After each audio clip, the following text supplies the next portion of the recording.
जरा इसकी इसकी ताकत तो देखिए।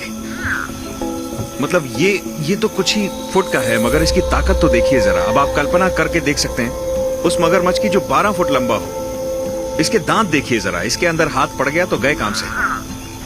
पिछली टांगों पर पंजे में 4 उंगलियां हैं पर 3 नाखून हैं, तो इसका पिछला अंगूठा बिना नाखून के होता है। देखिए आगे के पंजे में भी 5 उंगलियां हैं मगर सिर्फ 4 नाखून हैं, और ठीक वैसे ही पीछे की उंगली में कोई नाखून नहीं। जब इसे पानी में तेज तैरना होता है तो ये अपने पैरों को फोल्ड कर लेता है, इन्हें शरीर से सटा लेता है, और आप देख सकते हैं ये कितना स्ट्रीमलाइंड है। और इसके पैर के पिछले हिस्से देखिए, बिल्कुल एक पंख की तरह हैं। गोल पुतलियों के मुकाबले ये वर्टिकल पुतलियां कहीं ज्यादा खुल सकती हैं।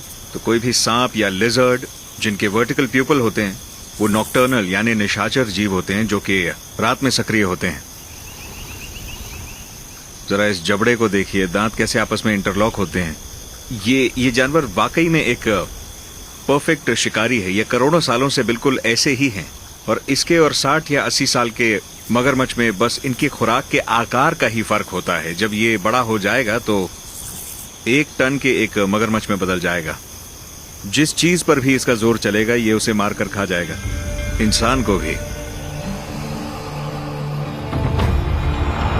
नए दिन की शुरुआत के साथ मैं जा रहा हूं पेंटोल्फी क्रोकोडाइल फार्म, बड़े मगरमच्छों को देखने और उनके अंदर की ताकत को परखने। देखें ये कितने खतरनाक हो सकते हैं। मगरमच्छ इंसानों के जितना ही जीते हैं। ये 60, 70 या सही माहौल में 80 वर्ष तक जी सकते हैं। ऐसे ही कुछ मगरमच्छ यहाँ इस फार्म पर हैं जो आराम की जिंदगी जी रहे हैं। इसके बावजूद इनके अंदर का वो खूंखार शिकारी मरा नहीं है।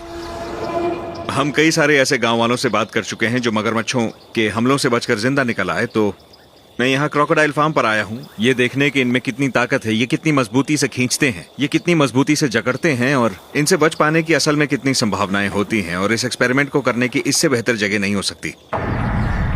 एक मगरमच्छ कितना शक्तिशाली हो सकता है और उन्हें कितना बड़ा होने की जरूरत है ताकि इंसान को पानी में खींच सकें। मेरे पास मीट का एक बड़ा टुकड़ा है, तो मैं यहाँ इसे बाड़े के अंदर फेंकूंगा और कोशिश रहेगी कि एक बड़ा मगरमच्छ इसे जकड़ ले। मुझे देखना है कि उस मगरमच्छ को पकड़े रखने में कितनी ताकत लगती है। हमने एक आदमी से बात की जिसने अपना हाथ गवा दिया था क्योंकि उसके दोस्त उसे एक दिशा में खींच रहे थे और मगरमच्छ उसे दूसरी दिशा में। मुझे जानना है कि एक मगरमच्छ से बचने में कितनी ताकत लगती है। अगर आपका हाथ एक मगरमच्छ ने जकड़ लिया है तो उसे खींचने में कितना बल लगता है। इस एक्सपेरिमेंट में मुझे ध्यान रखना होगा कि कहीं मैं उसका अगला शिकार ही ना बन जाऊं। अभी के लिए हम इन छोटे मगरमच्छों में से एक के साथ ही एक्सपेरिमेंट करेंगे, उसके बाद बड़े मगरमच्छों के पास जाएंगे। उन्हें मांस दिख गया और फौरन चले आए और मांस के लिए आपस में लड़ने लगे। अब ये एक छोटा मगरमच्छ है, मैं बस इतना ही खींच पा रहा हूं। इसे पानी से बाहर निकालने की कोशिश कर रहा हूं। ये तो सिर्फ 8 फुट का है।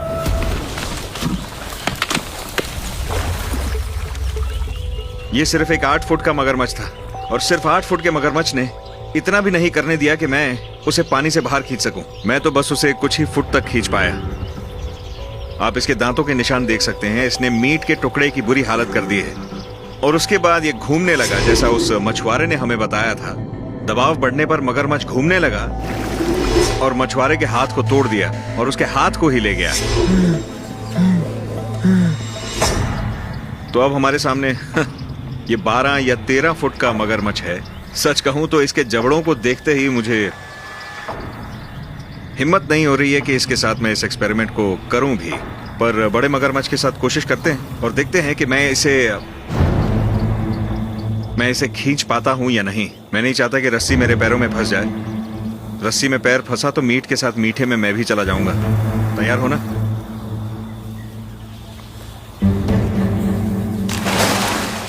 चलो भाई।